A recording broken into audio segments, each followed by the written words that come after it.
This is Open Parley Live.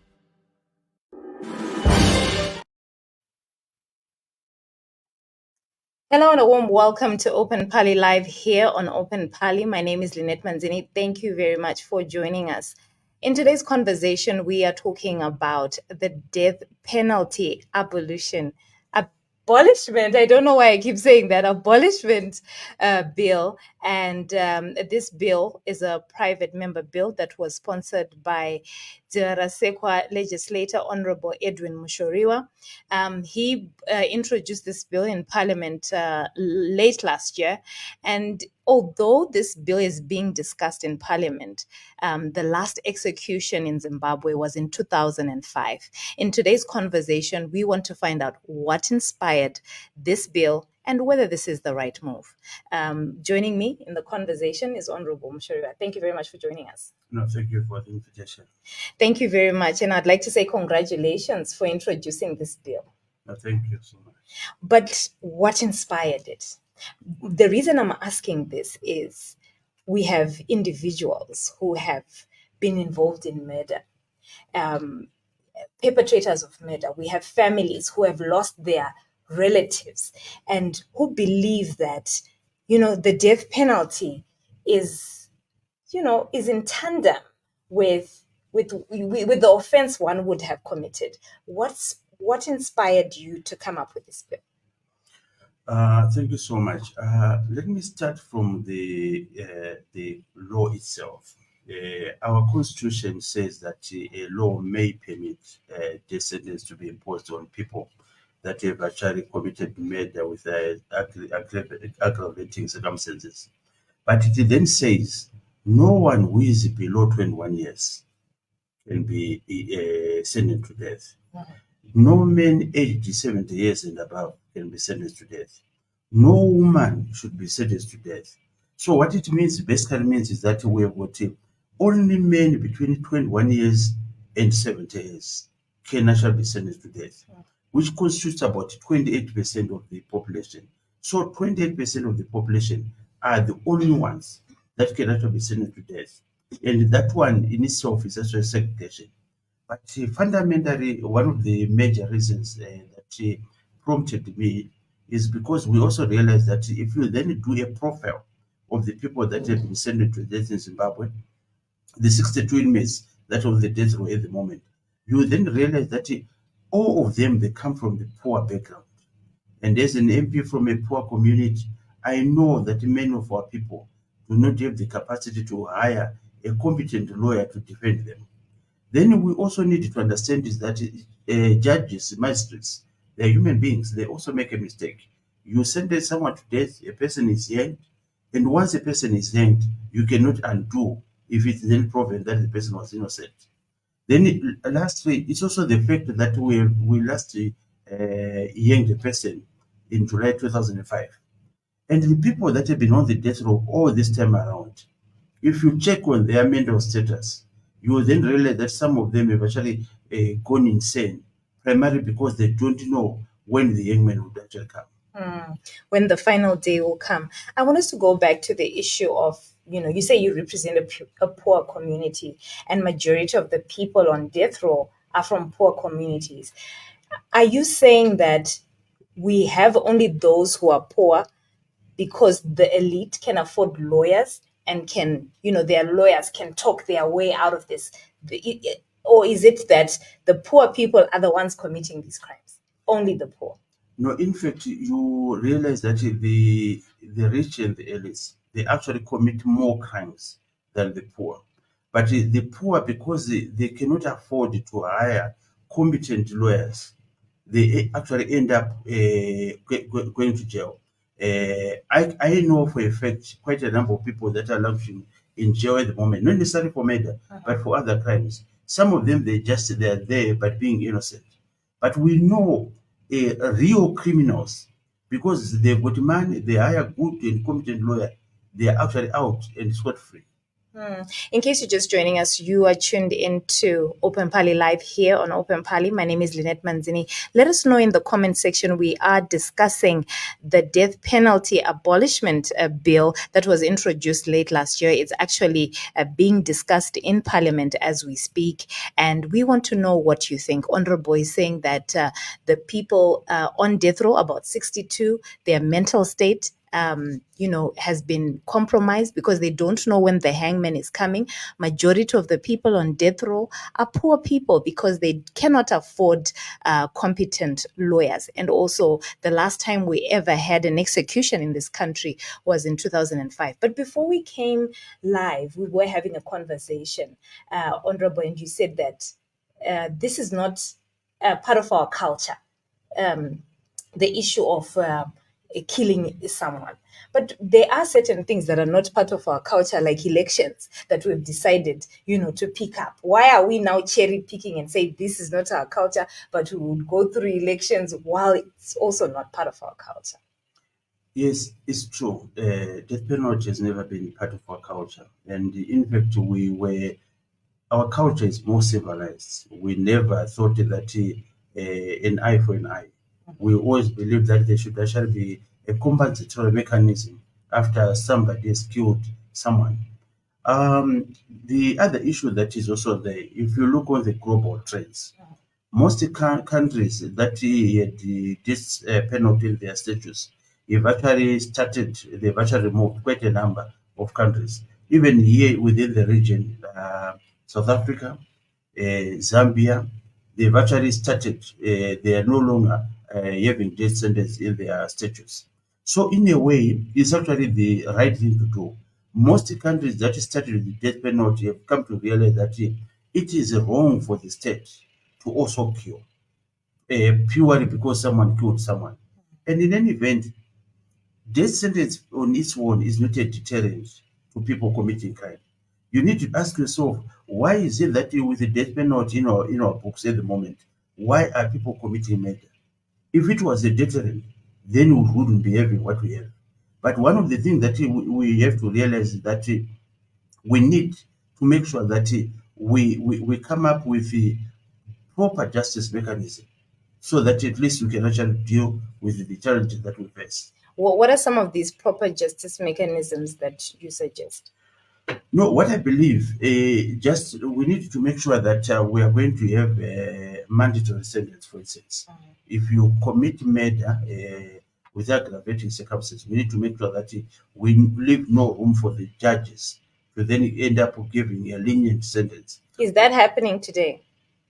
No, currently there is actually a lacuna in the law, in the sense that there is no uniformity. Okay. But one of the amendments that are coming through this abolition bill is to make sure that when we remove the death penalty, we need to make sure that if you commit murder with aggravating circumstances, you get a mandatory sentence of so many years.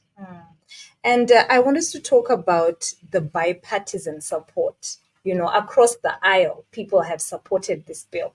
What did you have to do? Because it's a surprise, because normally the polarization in our parliament is very clear for everyone to see. What did you have to do to get this bipartisan support?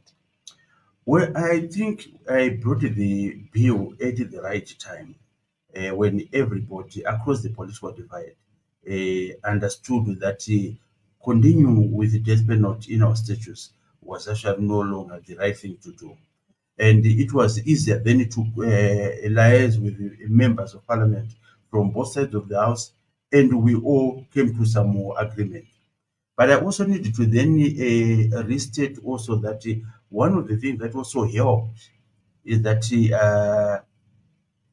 the current president and the cabinet, they've in a way shown that they were also against the continuation of the death penalty.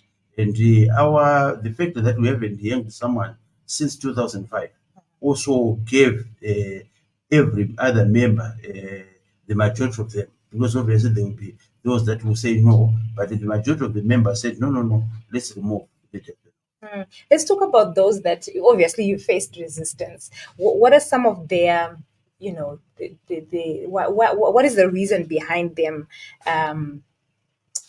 going against this bill?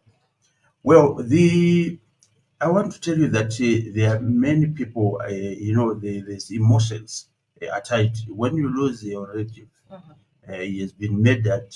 And you see, there have been cases. A good example is the Tapoma Korewan. It was cited in Parliament. We also had one teacher that was also murdered in Gokwe, and his parts removed. Generally, those raises emotions. Yes. And we then say, because these people have done such an atrocious thing, they deserve to die. And those were the reasons why they were coming, and they were also mistaken in saying that death penalty on its own would deter people to do that. But I then said to them, but look, the Tatua Makore murder and the one from Gobe that they were referring to happened whilst the death penalty was within our statutes. So it's not a deterrent per se. But isn't it, I'm not supporting death penalty, don't get me wrong, but I'm saying, isn't it because since 2005, it has not been used while it's in our statutes? So people think, okay, so even if I commit this crime, I'm not going to be hanged. Is that not maybe the reason why? No. Because I'm giving this example because in other countries, for instance, if you come in with drugs, they actually do, hang individuals. And it has become a deterrent in those jurisdictions in terms of drug trafficking. Yeah, I want to just tell you that, yes, we haven't done hearing since 2005. But you will be shocked by the information gap in this country. Many people actually believe that people are being hanged. Okay. So even if you were to check even any case that you may refer to where people have been sentenced to death for murder, you will realize that those people didn't even know that people are not being hanged. Generally, everybody thought we were hanging people, but the reality is that we're just sending the people to death. And remember what the media will do, they will say that so Makore, this one has been sentenced to death. And people think that no, death is now imminent. Yet in reality, nothing will be happening. Okay, so if we're not using it, let's just get rid of it. Exactly. And also, it's not part of our culture. So please keep those comments coming through. What are your thoughts? Munofungeni nyaya tiri kutaura muzuva ranhasi tiri kuti death penalty, honorable vari kuti death penalty haina kunaka, haisi muchivanhu chedu, hatifunge tifanira tiinayo mumutemo yedu. Munoti china zvokuti munhu akauraya munhu iye haafani kuurayiwa nekuti hazvizi muchivanhu chedu. When you tabled this, it also went through the Parliamentary Legal Committee, and there was a report, an adverse report that was issued. Can you walk us through this process? Yes, the Parliamentary Legal Committee is a statutory committee, it's a constitutional committee of Parliament whose job is to scrutinize legislation to see whether it conforms to the Constitution. Unfortunately, in this regard, the POC, which is the shortcut for Parliamentary Legal Committee, issued an adverse report, which adverse report I disagreed with, and many legal scholars also disagreed with. The problem actually came from the interpretation of the Constitution. Section 48 of the Constitution is the right to life. And then Section 48, subsection 2, then talks about the question that a parliament may allow a law or may pass a law. And what I need to tell you that in 2013, when we came up with this constitution, Parliament had not passed any law. So from 2013 up to 2016, the courts were sentencing people to death, but not using the constitution. So there was an appeal which was then lodged in the Supreme Court. And the court ruled that the High Court were making mistakes because there was no law that had been passed by Parliament to allow death penalty to be imposed. So in 2016, the then Parliament then brought in an amendment to the Criminal Codification Act, which then introduced death penalty into our statutes. But what we are now doing, we are now saying in this Parliament we need to make sure that we remove the death penalty. Our focus is not the amendment of the Constitution. No, our focus is actually the amendment of the Criminal Procedure and Evidence Act, so that we remove any reference to death penalty. But what does that mean? What it means is that another parliament, at some other time, as long as the Constitution remains as it is, another parliament may introduce this law. So our first focus at the moment is to remove this provision in our statutes. Then after this, our next stage would then be to campaign for the total removal of any reference to death penalty from our constitution. Earlier on you spoke about, you said that let's remove a death penalty and then let's ensure that we have a proper justice system. How do we get to that point? Right, what we need to do, or maybe let me just start by saying that the PLC now, we have actually had a discussion with the PLC. We have also looked into the text of the bill, and we have agreed, and I'm hopeful by that tomorrow, Tuesday, the chairperson of the PLC will be withdrawing that advice report to allow this bill to go through the processes. What do we need to do? What we need to do, we need to make sure that we will come in with this bill. We have got mandatory sentence for people that commit murder with aggravating circumstances. A person should be sentenced to a minimum of 20 years in jail, or whichever a period the parliament is going to agree to. But it should be such that it will invoke fear in the heart of a person, that a person will have to spend years and years, or the better part of years in jail. That could actually also help.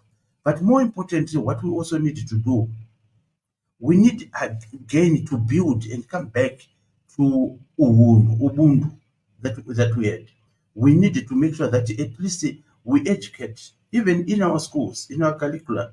We need to make sure that we educate our people on the sanctity of life. Life is very important, and we need to cherish it. And no one should take someone's life easily.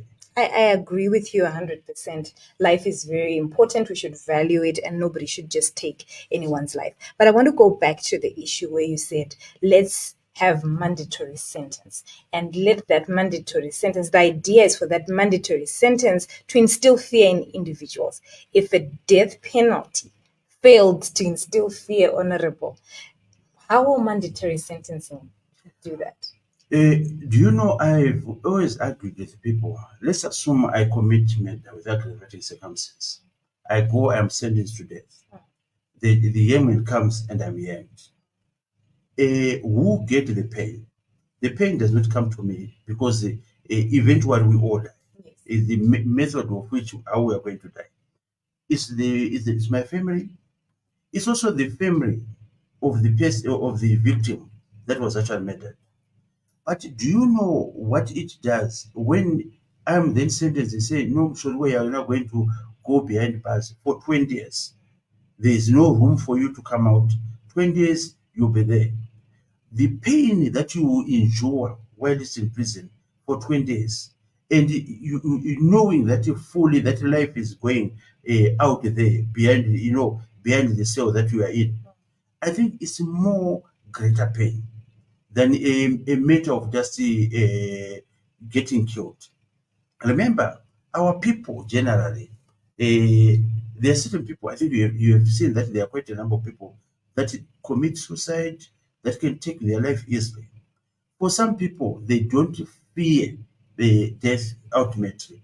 What they fear is actually the deprivation of their life. When you know that you are actually in jail, you can't do certain things that you used to do while you were a free person.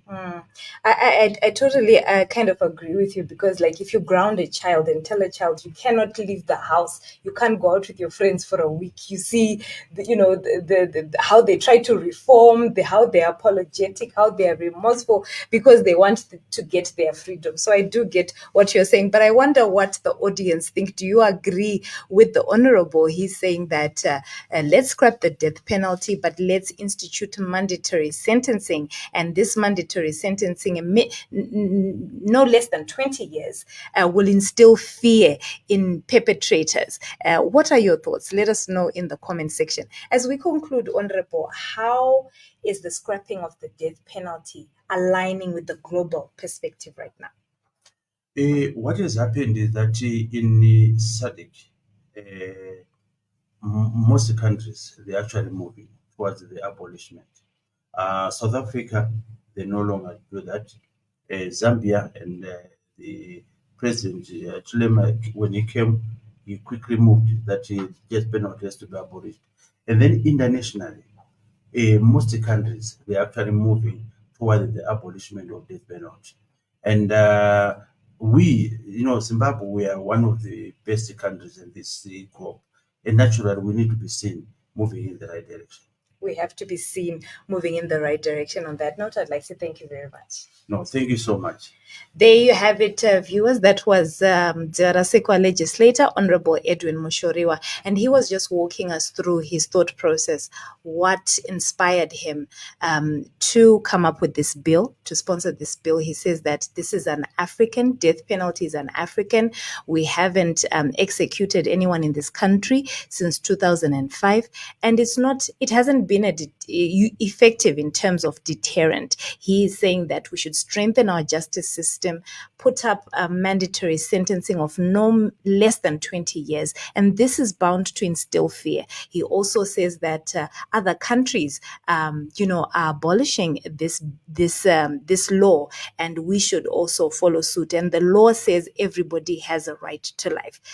Let's keep the conversation going in the comment section. Until next time, my name is Edwin Manzini. Goodbye.